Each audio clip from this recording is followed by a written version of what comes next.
함께 묵도하시겠습니다.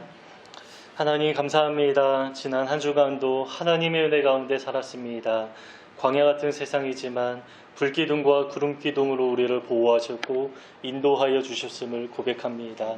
그 주님의 돌보심 가운데 거하며 주님의 인도하심 따라서만 앞세우며 살아가는 우리의 삶이 되게 하옵소서. 주님이 계시다면, 주님이 계신 곳이라면 그 어디나 하나님의 나라인데 하나님 이곳 이 자리에도 우리와 함께 하시며 또 우리의 예배를 받아 주시옵소서. 감사드리며 주님 우리에게 가르쳐 주신 기도 다 함께 올려드리겠습니다. 하늘에 계신 우리 아버지, 이름이 거룩히 여김을 받으시오며 나라의 마옵시며 뜻이 하늘에서 이루어진 것 같이 땅에서도 이루어지이다. 오늘날 우리에게 일용할 양식을 주옵시고 우리가 우리에게 죄 지은 자를 사하여 준 것 같이 우리의 죄를 사하여 주옵시고 우리를 시험에 들게 하지 마옵시고 다만 악에서 구하옵소서. 대개 나라와 권세와 영광이 아버지께 영원히 있사옵나이다. 아멘. 교동문 33번 시편 72편입니다. 주보 앞면에 있습니다. 교동문 33번 함께 교독하겠습니다. 제가 먼저 읽겠습니다. 하나님이여 주의 판단력을 왕에게 주시고 주의 공의를 왕의 아들에게 주소서. 그가 주의 백성을 공의로 재판하며 주의 가난한 자를 정의로 재판하리니 의로 말미암아 신들이 백성에게 평강을 주며 작은 산들도 그리하리로다. 그가 가난한 백성의 억울함을 풀어주며 궁핍한 자의 자손을 구원하며 압박하는 자를 꺾으리로다. 그들의 해가 있을 동안에도 주를 두려워하며 달이 있을 동안에도 대대로 그리하리로다.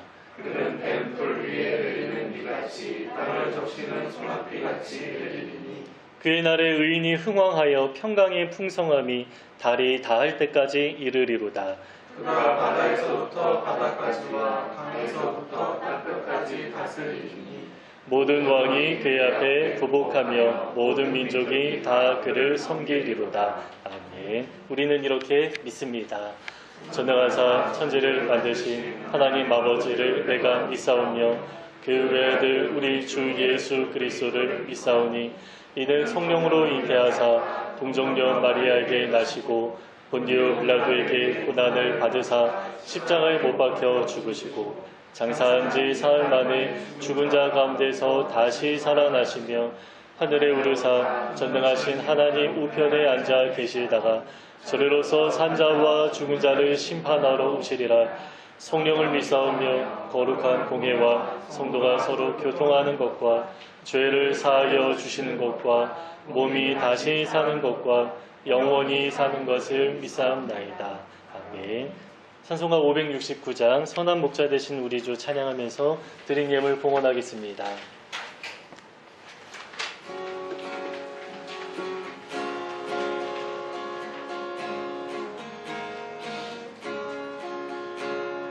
선한 목자 되신 우리 주 항상 인도하시고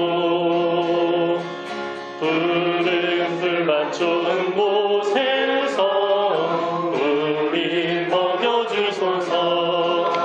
선한 목자 구세주여 항상 인도하소서.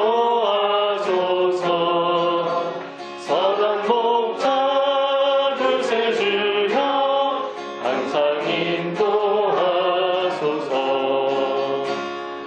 양의 문이 되신 예수여 우리 영접하시고 길을 잃은 양의 무리를 항상 인도하소서.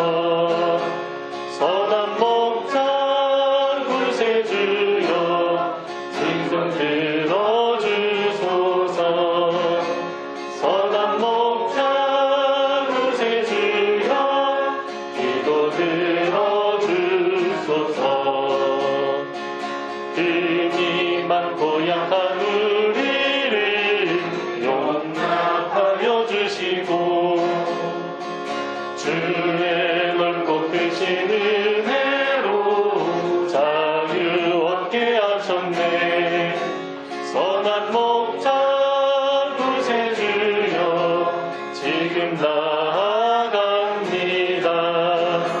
선한 목자 구세주여 지금 나아갑니다.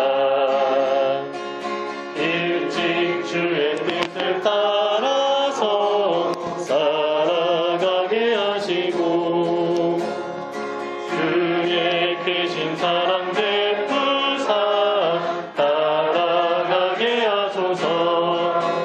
선한 목자 구세주여 항상 인도하소서. 선한 목자 구세주여 항상 인도하소서. 아멘. 네, 우리를 대표해서 오현용 집사님 봉헌기도 드리시겠습니다. 주님, 코로나와 기나긴 장마로 인하여 어수선한 세상살이 가운데에도 지켜주시고 눈동자같이 보호해 주심에 감사합니다. 아멘. 오늘도 신실한 예배자로 주님께 감사와 영광과 찬송을 드릴 때 주님 홀로 영광 받으시고 이 시간 말씀의 은혜와 축복을 허락하여 주옵소서. 아멘. 십자가를 이기신 주님이 우리와 늘 임마누엘 동행하고 계심을 믿습니다. 주님이 주시는 그 믿음으로 이 어수선한 세상을 넉넉히 이기는 저희들 되게 하옵시며 아멘. 풍수해로 고난당하는 어려운 이웃들과 각종 생활고로 어려움에 처해 있는 교우들과 이웃들을 돌아보는 저희 산돌교회 되게 하옵소서. 아멘. 산돌교회가 설립된 지 이제 3년이 넘어선 지금 속히 온전한 자립을 이루어서 이제는 내적 자립의 시간을 넘어서 주변과 이웃을 돌아보는 저희 산돌교회 되기를 소망합니다. 아멘. 이 어려운 시대 속에 사람을 세우며 양육하는 교회가 되게 하옵시며 아멘. 믿지 않는 이들에게 말씀과 삶을 통하여 복음을 전파하는 저희들 될 수 있도록 인도하여 주옵소서. 아멘. 오늘도 주께서 주신 것으로 구별하여 주님께 예물을 드립니다. 어려운 시기에 직장을 쉬고 있는 지체들을 특별히 기억하여 주옵시며 성도들의 생업 가운데 하늘의 형통한 복이 임하며 늘 감사하는 저희들 되게 하옵소서. 아멘. 오늘도 예배의 주인 되신 주님께서 홀로 영광 받으시기를 소원합니다. 이 모든 말씀 예수님의 이름으로 기도드렸습니다. 아멘. 네, 우리 산돌 소식 보시겠습니다. 산돌교회 오신 여러분을 주님의 이름으로 환영하고 축복합니다. 재규 형제, 재혁 형제는 집에서 좀 내려오라고 이제 연휴 기간이어서 그렇게 좀 이렇게 안 보이고요. 오늘 이제 또 처음 보는 이렇게 분이 계신데 중민 형제 옆에 찬우 형제입니다. 이제 광명교회에서 제가 이름을 알고 있는 것을 좀 놀랐죠. 네, 네, 광명교회에서 함께 임원으로 이렇게 섬기고 있는 형제인데요. 우리 환영의 박수 이렇게 하도록 하겠습니다. 네, 코로나가 다시 퍼지는 중에 있습니다. 최대한 우리가 방역수칙 지키면서 함께 이제 예배하도록 하겠습니다. 8월 23일 다음 주일입니다. 사모제도 관련해서 공동의회가 있습니다. 오늘 식사는 이제 수양에 가지 못해서 조금 아쉬운 마음 담아서 그리고 이제 코로나 상황도 좀 고려해서 좀 밖에서 함께 좀 식사를 하도록 할 텐데요. 이미 여러분들이 누구와 함께 식사를 할지 선택하셨습니다. 주보에 있는데 이제 예배 마치고 나서 제가 말씀을 드리도록 하겠습니다. 오늘은 조금 이제 넉넉하게 이렇게 좀 비용을 함께 좀 지불하도록 하겠습니다. 오후에는 함께 영화를 좀 보려고 하는데요. 이 영화도 수양에서 원래 함께 보려고 했던 영화입니다. 우리가 얼마 전에 워룸이라는 영화를 봤는데 가정에 관한 영화였습니다. 그런데 가정 안에서도 주로 여성과 관련된 좀 영화이지 않았나. 그럼에도 저에게도 많이 적용이 되었습니다. 그런데 이번에는 이제 커리지라고 용기라는 영화인데요. 똑같이 가정과 관련된 영화입니다. 그런데 남성에게 초점이 맞춰진 영화입니다. 그럼에도 우리 모두에게 잘 적용될 수 있는 그런 영화입니다. 그래서 우리가 계속 이제 가정교회 준비하고 있는데 이 가정과 관련된 이런 메시지들 우리가 좀 보면서 함께 결단하는 그런 시간을 좀 가지면 좋겠습니다. 식사 마치고 1시 반까지 이 자리에 오시면 우리 1시 반부터 약 2시간 정도인데 영화 함께 상영하도록 하겠습니다. 하나님의 말씀 에베소서 5장 31절과 32절입니다. 네, 에베소서 5장 31절과 32절 말씀 우리 함께 한 목소리로 읽으시겠습니다. 그러므로 사람이 부부를 떠나 그의 아내와 합하여 그 둘이 한 육체가 될지니 이 비밀이 크도다. 나는 그리스도와 교회에 대하여 말하노라. 아멘. 오늘은 우리가 수양에 갈 것 생각하고 교회 방향과 관련하여서 주제 설교를 준비했습니다. 지금 우리 교회가 무엇을 준비하고 있는지 여러분 잘 알고 계시죠? 우리 산돌교회는 지금 가정교회를 준비하고 있습니다. 이제 약 한 달 반 정도 되었는데요. 지난 7월 1일부터 가정교회 지도자로 헌신하신 분들이 모여서 우리 필독서 읽고 있고요. 지난주까지는 에베소서 교회론을 마무리했습니다. 그리고 이제 앞으로 좀 본격적으로 성경 해석학과 관련된 내용을 공부합니다. 이 과정이 이제 6개월, 좀 짧지 않은 기간인데 12월 말까지 진행되는데요. 이 과정을 마무리하면 내년부터는 우리 교회의 형태 가운데 조금씩 변화가 나타나게 될 것입니다. 이러한 방향을 생각하게 된 이유가 있는데요. 제가 종종 말씀드렸지만 간단하게 다시 한번 정리하면 두 가지 직접적인 이유가 있었습니다. 첫째는 코로나와 관련된 이제 전염병 때문입니다. 우리가 아무리 작은 공동체여도 이 바이러스가 퍼지는 이런 상황에서는 모이는데 문제가 되기도 합니다. 사회적으로도 모임과 예배를 자제해달라고 아주 강하게 요구하는 시대입니다. 이러한 분위기에서 교회마다 대응하는데 다 똑같이 대응하고 있죠. 임시 방편으로 온라인 예배를 병행하고 있습니다. 이것 외에는 다른 대안이 별로 없는 것 같습니다. 처음에는 교회마다 잠깐 참으면 되겠지 생각했겠지만 이러한 상황이 오래 지속될 수 있고 지난 며칠간 이 서울에서 감염자가 다시 확산하는 중입니다. 물론 많은 교회가 현장 예배로 돌아오긴 했지만 완전히 돌아오지는 못했고요. 또 거리를 두고 예배하는 이 상황 때문에 적어도 반 이하로 좀 예배하는 그런 상황이지 않을까 생각하게 됩니다. 특히 대형교회 청년들은 온라인 예배에 아주 빠르게 적응하면서 지금까지 3월부터 지금까지 홀로 집에서 예배하는 경우가 굉장히 많이 있다라는 이야기를 제가 주변에서 많이 듣고 있습니다. 그리고 특히 어린 자녀가 있는 가정은 주일학교 예배가 거의 없죠. 근데 현장 예배로 성인 예배가 돌아왔지만 주일학교는 현장 예배로 잘 돌아오지 못하고 있는 중이라고 합니다. 그래서 그 아이들을 돌보기 위해서 온 가족이 다 함께 집에서 온라인 예배를 지난 몇 개월 동안 계속해서 드리고 있는 상황이다. 이런 이야기를 제가 많이 들었습니다. 그러면 여러분 이러한 흐름에 그냥 맡기고 흘러가는 것이 맞겠습니까? 아마 이렇게 생각하는 교회는 아마 없을 것입니다. 어떻게든 모여서 함께 예배하는 그날을 사모하면서 기다릴 것입니다. 그러나 당장에 뚜렷한 대안이 없기 때문에 임시 방편으로 현장 예배도 드리지만 온라인 예배도 이제 병행하고 있는 것이죠. 그러나 바이러스의 문제가 해결되길 그냥 마냥 기다릴 수는 없습니다. 언제든지 지금처럼 다시 확산할 수 있고요. 또 환경의 문제로 인해서 또 다른 바이러스가 다시 생겨날 수도 있다. 이런 얘기를 우리가 많이 듣고 있죠. 그래서 우리가 조금 더 적극적으로 대안을 찾아내면서 준비해야 하는데 저는 단연 가정교회를 준비해야 된다. 이렇게 생각하고 지금까지 이렇게 몇 개월 동안 이끌어오고 있습니다. 왜냐하면 가정은 우리의 사회를 구성하는 가장 최소의 단위이기 때문입니다.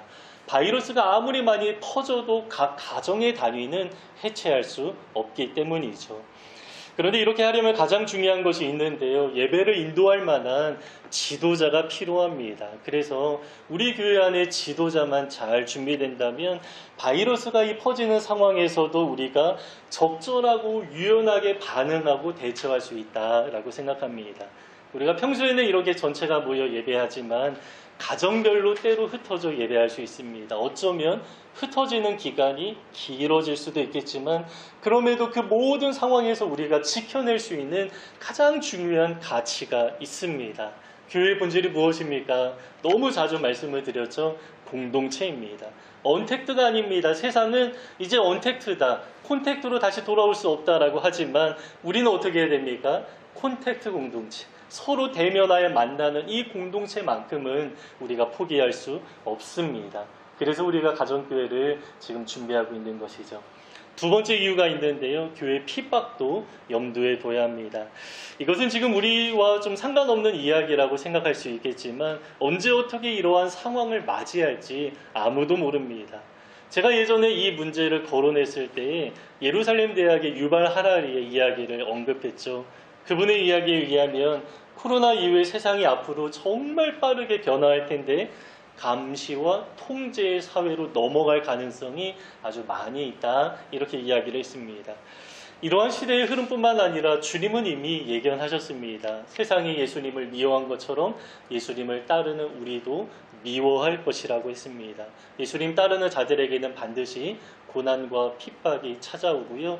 개별적인 고난과 핍박이 찾아올 뿐만 아니라 공적으로 또 이제 전체적으로 그런 분위기가 형성될 수도 있습니다. 그래서 우리가 준비해야 하는데요. 무엇을 어떻게 준비하겠습니까? 가정교회 준비한다면 이 핍박의 상황도 자연스럽게 잘 넘어갈 수 있습니다. 왜냐하면 초기 교회가 그랬기 때문입니다. 초기 교회는 우리와 비교할 수 없을 정도로 물리적인 핍박을 경험했죠. 그럼에도 신앙의 명맥을 끊어지지 않고 지금까지 우리에게 이 귀한 신앙의 유산을 물려주게 되었는데, 여러분 그 중요한 이유가 무엇입니까? 그분들의 수고와 헌신, 여러 가지 이유가 있을 것입니다. 그런데 그 중에 중요한 한 가지 이유를 꼽으라면 저는 교회의 형태에 있었다, 이렇게 생각합니다. 초기 교회는 교회라는 건물이 없었고요. 각 가정에서 예배했습니다. 그래서 로마서에 보면 문안하는 인사가 굉장히 많이 나오는데, 브리스길라 아굴라의 집에 있는 교회에게 문안하라 이렇게 말하고, 아리스도블로의 권속은 자기 집에 속해 있는 사람을 말하는 것이죠. 그들에게 문안하라라고 하는데, 당시 각 가정이 어떻게 존재했습니까? 교회였습니다. 그리고 가정교회 지도자가 있었다, 이 사실을 우리가 잘 알 수 있습니다. 만약에 교회가 어느 건물에 모여서 예배하는 형태로만, 가정교회가 없었고 초기 교회에 어느 건물에 모여서 이 전체 공동체만 의존하는 상태에서 핍박이 찾아왔다면 어떻게 되겠습니까? 아마 다 흩어지고 방치되고 신앙을 잃어버리는 그런 경우가 많이 있지 않았을까 생각하게 됩니다. 그러나 이미 초기 교회는 가정교회로 존재하고 있었기 때문에 일종의 지하교회처럼 된 것이죠. 그래서 지하교회처럼 가정별로 이 신앙의 명맥을 잘 유지할 수 있었던 것입니다. 그래서 교회 건물을 세우는 거, 한국교회는 그동안 건물에 많이 좀 집중했는데, 건물을 세우는 것보다 더욱 중요한 것이 무엇입니까? 오늘 기도해 주신 것처럼 우리 공동체 한 사람 한 사람을 잘 세우는 것인데, 특별히 우리 교회가 가정교회 공동체를 세우는 것이 정말 중요합니다. 그러면 다양한 형태의 핍박이 찾아와도 우리는 이 예배하는 공동체를 지켜나갈 수 있겠죠. 물론 좀 이렇게 나눠진 공동체이지만 그 안에서 우리의 신앙을 잘 유지할 수 있을 것입니다. 제가 두 가지 말씀드렸는데요. 바이러스와 핍박입니다. 이 두 가지 상황에서 가정교회는 가장 적절한 대안이 됩니다. 그러나 만약에 여러분 이 두 가지 문제가 다 해소되고 이 문제가 없다면 이제 더 이상 전염병이 나타나지 않고 또 이제 세상이 우리를 미워하는 이런 일이 별로 없이 그냥 핍박의 문제도 없이 우리가 앞으로 계속 살아간다면 어떻게 되는 것입니까? 그러면 가정교회 세우는 것이 헛수고입니까? 이것을 세우지 않아도 되는 것입니까? 그렇지 않습니다. 그럼에도 우리는 가정교회를 준비해야 합니다. 왜냐하면 교회가 해야 하는 아주 중요한 역할 중 하나가 가정을 교회로 세우는 것이기 때문입니다. 하나님이 직접 세우신 두 기관이 있는데요. 교회와 가정이죠. 가정과 교회의 공통점이 있습니다. 하나님이 직접 세우셨기 때문에 하나님이 세우신 하나님의 나라가 어디에 이루어지는 것입니까? 가정과 교회에만 이루어지는 것입니다. 그러나 과거 20년 전에 하나님 나라의 운동이라는 이름으로 청년들에게 막 도전을 주었던 그런 시기가 있었는데요. 여러분 많이 들어보셨죠? 정치계나 경제계, 사회, 문화, 예술, 교육 이러한 곳에 우리 그리스도인들이 침투하여서 우리가 하나님의 나라를 세상에 건설하자, 이러한 구호가 상당히 많았습니다. 그러나 엄밀하게 말하면 하나님의 나라는 세상에 세워질 수 없습니다. 하나님의 나라에 아주 중요한 특징이 있는데요. 모든 구성원이 예수 그리스도의 통치를 인정하는 것입니다. 그러니까 예수님을 믿는 것, 예수님의 통치를 인정하는 것이 아주 기본 전제로 깔리는 것이 하나님의 나라입니다. 그리고 그 하나님의 나라의 원리는 어떻습니까? 성경의 원리가 정치 안에, 성경의 원리가 경제 안에, 성경의 원리가 교육계 안에. 그런데 여러분, 교육이나 뭐 이러한 세상의 원리는 성경과 굉장히 많이 반대되는 것이 있죠. 그래서 우리가 교회 안에 하나님의 나라를 이룬다라고 하는데, 하나님의 나라를 이루기 때문에 세상의 원리가 교회 안에서 어떻게 됩니까? 완전히 뒤바뀝니다. 전복되는 곳이 하나님의 나라입니다. 그런데 하나님을 인정하지 않는, 예수 그리스도의 통치를 인정하지 않는 세상에서는 이 하나님의 나라, 하나님의 나라의 원리가 제대로 이루어질 수 없는 것입니다. 물론 우리가 세상에 들어가야 합니다. 세상에 들어가서 빛과 소금으로 우리가 선한 영향력을 일으켜야 합니다. 이거는 맞지만 그것이 곧 하나님의 나라다, 이렇게 말할 수 없습니다. 이 하나님의 나라라는 정말로 고귀한 이 단어를 너무 쉽게 좀 사용한 그런 잘못이 있다, 저는 그러한 생각이 듭니다. 예를 들어 하나님의 나라는 성경적으로 볼 때 어디에 이루어지는 것입니까? 가정과 교회에만 이루어집니다. 그래서 하나님의 관점에서 하나님의 나라가 이루어지는 이 가정과 교회가 정말로 귀하고 소중하다라는 것이죠. 그래서 성경에서는 가정과 교회에 다른 원리가 적용되지 않는다라고 말씀합니다. 가정과 교회에 하나의 똑같은 원리가 적용된다라고 말씀합니다. 그 내용이 에베소서 5장에 나와 있는데요. 오늘 우리가 그 일부를 함께 읽었고요. 지난 수요일에 가정교회 지도자 모임에서 함께 나눈 내용입니다. 간략하게 말씀드리면요. 본문에서는 남편과 아내에 관한 이야기를 하고 있는데, 남편과 아내의 이야기를 하다가 자꾸 교회에 관한 이야기로 전환합니다. 그래서 이 내용을 보면 이게 가정에 관한 이야기인가 아니면 교회에 관한 이야기인가 헷갈릴 정도입니다. 이 문맥의 흐름이 없는 것처럼 느껴지기 쉽습니다.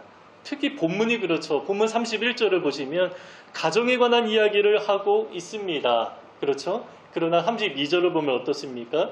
이 비밀이 크도다. 나는 그리스도와 교회에 대해 말한다. 자, 31절에서는 가정 이야기를 했다가 32절에서는 가정 이야기가 아닌 것처럼 나는 교회에 관한 이야기를 하고 있는 것이다, 이렇게 이야기를 하는데요. 여러분, 어떻게 이렇게 말할 수 있는 것입니까? 바울은 정말로 이성적이고 논리적인 사람인데 논리가 전혀 없는 것처럼 느껴지죠. 그러나 아주 세밀한 논리가 담겨 있습니다. 그 논리가 무엇인가?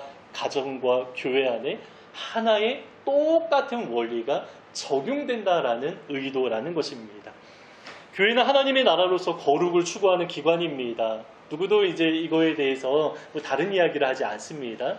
그런데 여러분, 가정이 어떻습니까? 가정은 두 사람이 만나서 그냥 두 사람의 행복을 추구하는 그러한 곳이, 물론 행복을 추구합니다. 그러나 이제 궁극적인 목적이 무엇인가? 가정 또한 거룩을 추구하는 기관이다. 이제 관련된 문맥에 그러한 이야기가 있습니다. 그러면 어떠한 모습으로 거룩을 추구하는 것입니까? 교회 안에서 우리는 신랑 예수 그리스도의 신부라고 표현하는데요. 우리가 신랑 예수 그리스도와의 관계를 통해서 그분을 바라보고 닮아가는 것처럼 가정도 마찬가지입니다. 무엇을 배우는 것입니까? 예수 그리스도와 교회의 관계를 배우는 것입니다. 그러니까 교회에 담긴 원리가 어디에 그대로 적용되는 것입니까? 가정에도 똑같이 적용되어야 한다라는 것입니다. 왜 그렇습니까? 교회와 가정은 하나님의 나라를 이루는 기관이기 때문입니다. 그래서 우리 산돌교회가 이제 3년이 조금 넘었는데요. 지금까지 우리가 이 산돌교회 공동체, 이 교회를 세우는데 노력을 우리가 함께 많이 해오셨습니다. 그러나 이제는 가정에서 하나님을 예배하고 가정에서 이 하나님의 나라를 이루는데 우리가 초점을 맞춰 나아간다면 하나님이 우리를 참으로 기뻐하실 것입니다. 그러면 구체적으로 무엇을 어떻게 준비해야겠습니까? 오늘 설교 제목이요, 가보지 않은 길, 이렇게 써 있는데 조금 길게 제가 좀 정해봤습니다. 가보지 않은 길, 가야 할 길인데요. 제가 이렇게 설교 제목을 정한 이유가 있습니다. 저도 경험이 없기 때문입니다. 저도 가보지 않은 길이기 때문에 사실 솔직하게 말씀드리면 잘은 모르겠습니다. 계속 구상하면서 조금씩 구체화하면서 그림을 그려가고 있는데, 우리가 모든 그림을 완벽하게 다 그리고 나서 이 길을 다 계획하고 이렇게 걸어가는 것이 아닙니다. 그냥 이 방향이 맞다, 이 방향이 맞다라는 판단을 하고 일단 시작하는 것입니다.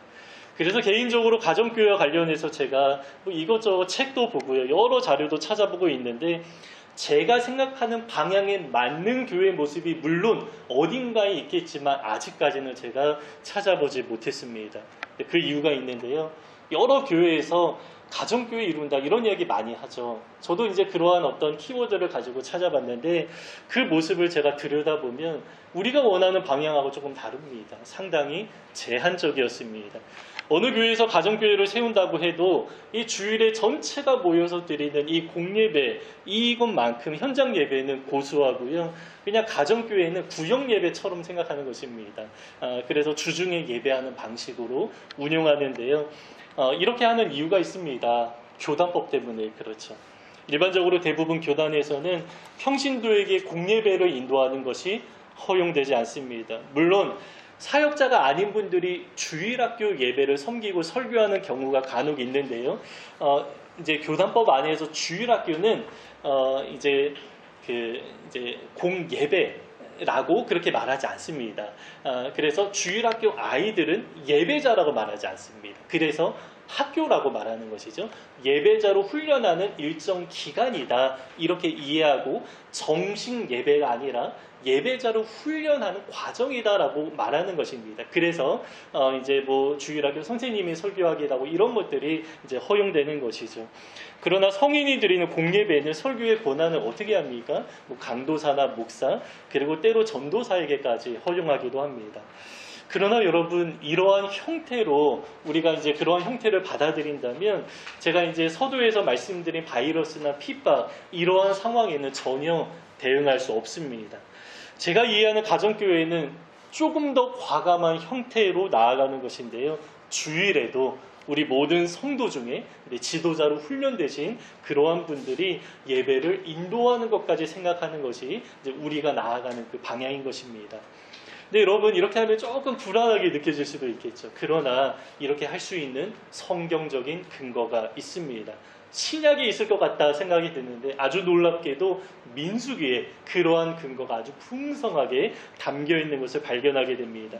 이 민수기에는 아주 중요한 특징이 하나가 있는데요, 그중 하나가 모든 이스라엘 백성이 제사장의 역할을 할 수 있는 길을 활짝 열어놓은 것입니다. 제가 간단하게만 몇 가지 말씀을 드리면요, 여러분 많이 들어보셨습니다. 나실인 서원이 있습니다. 이 나실인은 레위 지파가 하는 것이 아닙니다. 레위 지파 외에 다른 지파 사람들이 자기가 서원하여서, 자원하는 사람이라면 누구나 가능했습니다. 자기가 서원하고 헌신한 사람이라면 일정 기간 헌신하는 기간 나실인이든 아니면 내 삶을 온전히 드리는 종신 나실인이든 두 가지 모두가 다 허용되고 가능했습니다. 그러니까 다른 지파 사람도 레위 지파가 될 수 있다. 그리고 제사장의, 레위 지파의 그 코어 핵심에 제사장 그룹이 있는데 그 제사장의 역할도 할 수 있다라는 그 길을 열어놓은 것이 바로 나실인이다라는 것입니다. 그리고 민수기에 보면 모든 백성의 그 옷단술을 청색으로 꼬아서 만들라라고 하는데, 이 옷단술이라는 것은 이 겉옷이 있는데 내 귀퉁이에 이제 실을 꼬아서 만든 길게 늘어뜨리는 줄을 의미하는 것입니다. 그런데 이것을 청색으로 만들라고 하는데, 청색은 제사장의 색깔입니다. 제사장은 청색 옷을 입는데 일반 백성들도 그 청색을 사용하면서 모든 백성이 다 왕같은 제사장이다, 이 사상이 심겨져 있는 것입니다.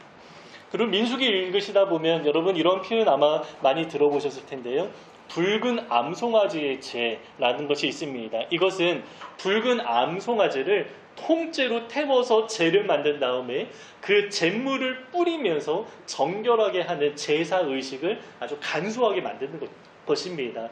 원래는 모든 백성이 죄를 지으면 성막 안에 들어와서 제사장과 함께 그 죄의 문제를 처리하는 아주 복잡한 그 절차가 있는데, 이게 너무 이렇게 복잡하고 줄을 많이 늘어뜨려야 되는 그 상황이기 때문에 간소한 것입니다. 간소화하되 제사장이 일일이 모든 가정에 다 찾아가서 이러한 제사를 집례하는 것이 아니라 이 죄를 가지고 누가 할 수 있습니까? 아버지들이, 가정에서 대표자들이 이 죄의 문제를 처리할 수 있는, 그러니까 제사장의 역할을 이제 일반 이제 백성들도 함께 할 수 있는 것이 바로 이 붉은 암송아지의 죄에 관한 규정인 것입니다. 이렇게 민수기에 나온 이 세 가지 규정을 보면요, 구약에서도 모든 사람이 제사장이 되는 길을 열어놓았습니다.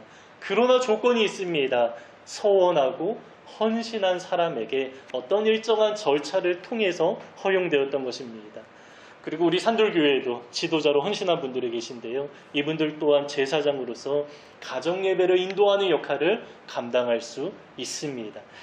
물론 성찬이나 세례, 의식 같은 경우는 조금 제한을 두는 것이 안전하겠죠. 그러나 우리가 이 예배를 인도하고 또 말씀을 나누는 것까지 제한할 필요는 저는 없다라고 생각합니다. 실제 초기 교회는 전임 사역자로 헌신된 사람들뿐만 아니라 가정교회별로 지도자가 있었다라고 했습니다. 전임 사역자는 그 수가 적었습니다. 그러나 일반 믿는 사람들의 무리가 많아지는 그 상황에서 이 전임 사역자의 수가 너무 적었기 때문에 각 곳에 지도자를 세워야 하는 그 필요가 있었는데요, 이러한 사람들이 가정교회를 인도하는 역할을 감당했던 것입니다. 그래서 우리 산돌교회도 지도자로 헌신한 분들이 함께 공부하는 중에 있고요. 제가 할 수 없는 부분은 이 필독서로 대체하고 보완하고요. 그리고 나중에 가끔 이 지도자 재교육도 할 수 있겠죠. 어느 강사분을 모셔서 제가 좀 부족한 부분들에 대해서는 뭐 조직신학이나 뭐 여러 가지 뭐 강의를 우리가 또 듣는 그런 기회도 있을 수 있을 것입니다. 이러한 식으로 우리가 보완하고 보충하면서 나아가고자 합니다. 그러면 이분들이 어떠한 모습으로 예배를 좀 인도하는 것입니까? 우리가 신약을 보면요, 초기 교회 예배의 모습을 엿볼 수 있는 구절이 종종 있는데, 특히 골로새서 3장 16절에 이러한 말씀이 있습니다. 제가 읽겠습니다. 그리스도의 말씀이 너희 속에 풍성히 거하여 모든 지혜로 피차 가르치며 권면하고 시와 찬송과 신령한 노래를 부르며 감사하는 마음으로 하나님을 찬양하고 라고 나와 있는데요, 여기에 보면 우리가 예배하는 모습하고 크게 다르지 않은 모습들이 있습니다. 이제 함께 뭐 시와 찬송가라고 하는데, 우리가 시편으로 교동문을 함께 읽는데 그 시를 읽고 또 찬송하는 그런 시간들이 있었습니다. 그리고 찬송을 할 뿐만 아니라 또 감사의 고백을 하나님 앞에 올려드리는 그러한 기도의 시간도 있었습니다. 그런데 말씀과 관련하여서 우리가 주목하게 되는 내용이 있었는데요, 구성원 모두가 그리스도의 말씀으로 충만해져서 서로 피차라고 말씀합니다. 피차 가르치고 권면하며 라고 말씀합니다. 그러니까 이렇게 좀 약간은 경직된 분위기에서 어느 한 사람이 설교하는 것이 아니라 하나의 말씀을 가지고 서로 나누고 권면하는 그러한 예배의 모습이 있었다라는 것입니다. 물론 뭐 사도 같은 바울 같은 사역자가 방문할 때에는 뭐 이제 바울이 설교할 수도 있겠죠. 때로 바울은 밤새면서 강의하기도 했습니다. 그러나 사역자가 부족한 상황에서 가정교회 지도자의 울타리 안에서, 그러니까 우리가 신학적인 어떤 성령 해석과 관련된 그런 공부를 좀 앞으로 하는 것이죠. 그래서 지도자분들의 그 울타리 안에서 나눔과 권면의 방식으로 예배한다면 저는 문제될 것이 없다. 그리고 성경적이다, 이렇게 생각합니다. 그래서 우리도 이러한 예배 방식을 연습해 보려고 합니다. 가정에서 예배할 때 설교가 있을 수 있지만 한 사람의 설교가 없어도 여러분 예배할 수 있습니다. 피차 가르치고 권면하는 예배의 방식, 그 말씀 나눔이 오히려 더 풍성한 그런 예배가 될 수 있다라는 것입니다. 그래서 뭐 큐티 나눔 예배 이렇게 이름할 수도 있겠죠. 아니면 말씀은 있어야 됩니다. 말씀이 중심이 되어야 되죠. 그래서 큐티 나눔 예배 혹은 뭐 통독 나눔 예배를 드릴 수도 있을 것입니다. 그리고 이제 지도자분들이 준비가 되었다면 또 설교하면서도 예배하는 방식이 나타날 수도 있습니다. 그래서 평소에는 우리가 다 모여서 저와 함께 이렇게 좀 예배를 하지만 내년부터는 적어도 2개월에 한 번씩은 가정교회를 우리가 좀 적절하게 구성한 다음에 그 가정교회별로 예배하는 시간, 이제 연습하면서 예배하는 시간을 가지려고 합니다. 그러다가 바이러스나 좋지 않은 상황이 번지면 한동안 가정교회별로 또 예배할 수도 있고, 또 상황이 나아지면 또 우리가 이렇게 모여서 예배하는 이런 유연한 구조가 우리 안에 좀 생겨나면 참 좋겠다, 이러한 생각을 하게 됩니다. 그러니까 우리 교회 형태가 이제 두 종류로 준비하는 것이죠. 우리가 함께 모여서 예배하는 이 형태 하나, 그리고 가정교회별로 예배하는 이 형태를 준비하게 된다면 상황에 따라서 우리가 아주 유연하게 반응할 수 있는 그런 구조를 우리가 만들어낼 수 있다라는 것입니다. 여러분, 이렇게까지 해야 하는 이유가 무엇입니까? 제가 종종 말씀드리는데요, 우리가 교회의 본질을 지켜나가기 위한 것입니다. 개인이 혼자 온라인으로 예배드리는 것, 이것만큼은 우리가 좀 피해야 된다라는 문제의식으로 우리가 이러한 준비를 해나가는 것입니다. 이것을 지켜내기 위해서 우리가 앞으로 잘 준비할 수 있으면 좋겠습니다. 지난 3주년 예배에서 나눈 구절이 있었는데요. 여러분 혹시 기억나십니까? 잠언 14장 4절인데 소가 없으면 구유가 깨끗하려니와 소의 힘으로 얻는 것이 많으니라. 소가 없다면 구유는 깨끗합니다. 청소할 필요가 없습니다. 소를 키울 이유도 없습니다. 그러나 이제 소의 힘으로 얻는 것이 많다라고 말씀합니다. 소가 없다면 사람이 일할 것도 없고 아주 편안하지만 소의 힘으로 우리가 얻을 것이 많습니다. 조금 불편하고 조금 힘들어도 소를 키우면 그 소의 힘으로 아주 많은 것을 우리가 얻어내게 됩니다. 그래서 우리 산돌교회가 조금 불편하고 힘들어도 지금 우리가 하는 방향 따라서 가정교회를 잘 준비하면서 가정과 교회가 유기적으로 잘 연결되고 이러한 모습으로 우리 교회 공동체를 잘 지켜나갈 수 있으면 좋겠습니다. 오늘 우리 산돌교회 방향과 관련된 이야기를 나누었는데요. 우리가 함께 이 비전을 품고 나아가면 좋겠습니다.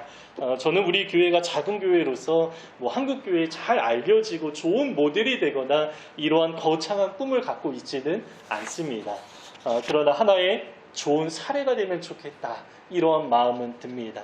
그래서 하나의 좋은 사례가 되어서 아무도 가지 않은 길을 우리가 한번 만들어내면 좋겠습니다.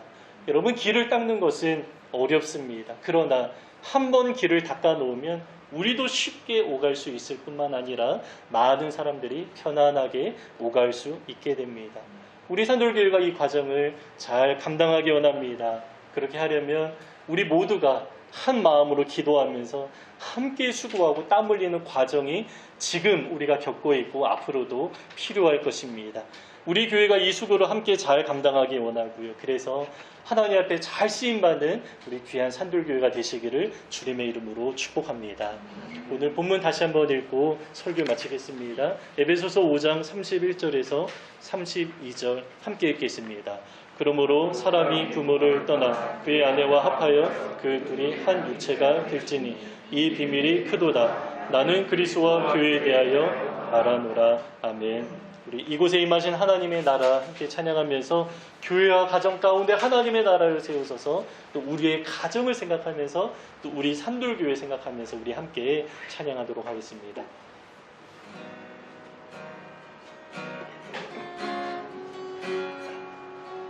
이곳에 임하신 하나님 나라, 가난한 마음으로 바라보리라. 먼저 그 나라 그 뜻 구하며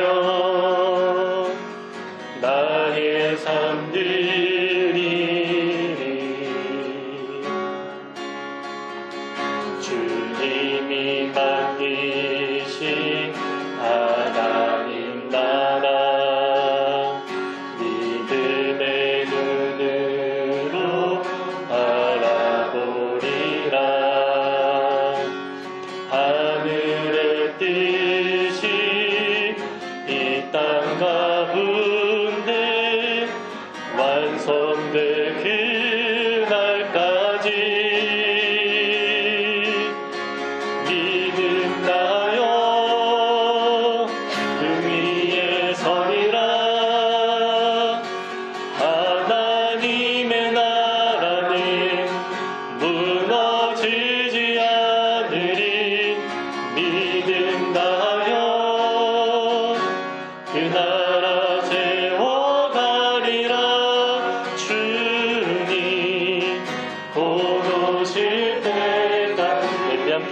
기도하겠습니다. 가정교회 준비하는 우리 산돌교회 가운데 하나님 크신 은혜 부어주시옵소서. 특별히 우리 지도자로 헌신한 분들에게 하나님 크신 은혜 많이 부어주시옵소서. 우리 함께 기도하겠습니다. 아버지 하나님, 우리 산돌교회를 하나님 축복하시며 이 방향 따라 나아갈 때에 하나님 우리의 마음을 모아주시고 하나님 가정이 교회가 되는 귀한 일들이 하나님 잘 드러날 수 있도록 주님 역사하여 주시기를 기도합니다. 하나님 우리의 가정을 하나님께 올려드립니다. 하나님 우리의 가정이 정말 교회가 되기 원합니다. 하나님 부부의 관계를 통하여서 주를 배우게 하시고 아버지 우리의 가정을 하나님 앞에 예배의 장소로 내어드리면서 아버지 우리의 성도들을 하나님 섬기고 채우는 아버지 그러한 하나님 우리의 모습이 될 수 있도록 하나님 인도하여 주시옵소서. 하나님 그래서 하나님 이 방향 따라서 우리 교회가 정말로 유연한 하나님 공동체의 하나님 구조를 하나님 잘 만들어낼 수 있는 하나님 우리의 모습이 되도록 아버지 하나님 도와주시기를 기도합니다. 하나님 그래서 아버지 정말로 주님이 기뻐하시는 하나님 교회 길을 만들게 하시고 또 많은 사람들이 이 길로 오갈 수 있는 길 닦는 아버지 우리의 사역이 될 수 있도록 아버지 하나님 인도하여 주시옵소서. 주께서 하나님 붙들어 주시기를 기도합니다. 아버지 지도자로 헌신한 분들의 귀한 헌신을 주님 받아주시고 아버지 하나님 분들 정말 은혜 많이 부어주시고 아버지 하나님 마음을 하나님 귀하게 예배로서 받으시고 하나님 축복 내려주시옵소서. 아버지 하나님께서 기쁘게 오심을 받아주시옵소서. 아버지 하나님께 하신 하나님 귀한 은혜가 아버지 잘 돌아가도록 하나님 우리가 여러 가지 상황 속에 가정교회 세우고자 하는 마음을 품게 되었습니다. 교회와 가정이 하나님의 나라가 되기 원하시는 그 하나님의 마음 따라 나아가는 우리의 발걸음을 축복하여 주시옵소서. 특별히 지도자로 헌신한 분들이 계십니다. 교회 공동체를 섬기고자 하는 그 귀한 마음 가운데 하나님 더욱더 크신 은혜 많이 부어주시기를 기도합니다. 또 우리 모두가 한 마음으로 이 방향 따라 나아갈 때에 우리 산돌교회가 어떠한 상황에서든 대면하여 예배하는 공동체 포기하지 않고 하나님 앞에 귀하게 쓰임받는 우리 교회가 되도록 주님 역사하여 주시옵소서. 우리를 사용하여 주시옵소서. 주님을 기대합니다. 이 모든 기도 교회의 주인 되신 예수 그리스도의 이름으로 기도드립니다. 아멘. 우리 다 함께 일어나셔서 모든 영광과 함께 찬양하시고 함께하는 축복 기도로 예배를 마무리하겠습니다.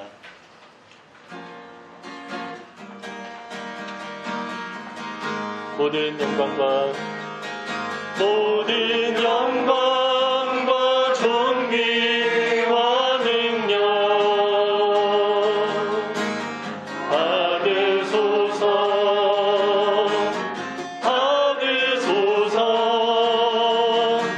영광과 존귀와 능력 받으소서.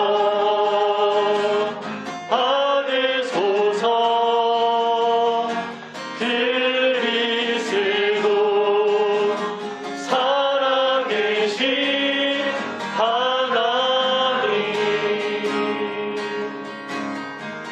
네, 우리 제사장의 마음으로 아론의 축복 기도로 서로를 축복하겠습니다. 여호와는 내게 복을 주시고 너를 지키시기를 원하며 여호와는 그 얼굴을 내게 비추사 은혜 베푸시기를 원하며 여호와는 그 얼굴을 내게로 향하여 드사 평강 주시기를 원하노라. 지금은 우리 구주 예수 그리스도의 은혜와 아버지 하나님의 영원하신 사랑하심과 보혜사 성령님의 함께하심이 가정과 교회가 하나님의 나라가 되기 원하고 이 일에 헌신하기 원하는 사랑하는 우리 산돌교회 모든 성도님들 가운데 지금부터 영원까지 함께 있을지어다. 아멘. 우리 하나님께 영광의 박수 올려드리겠습니다.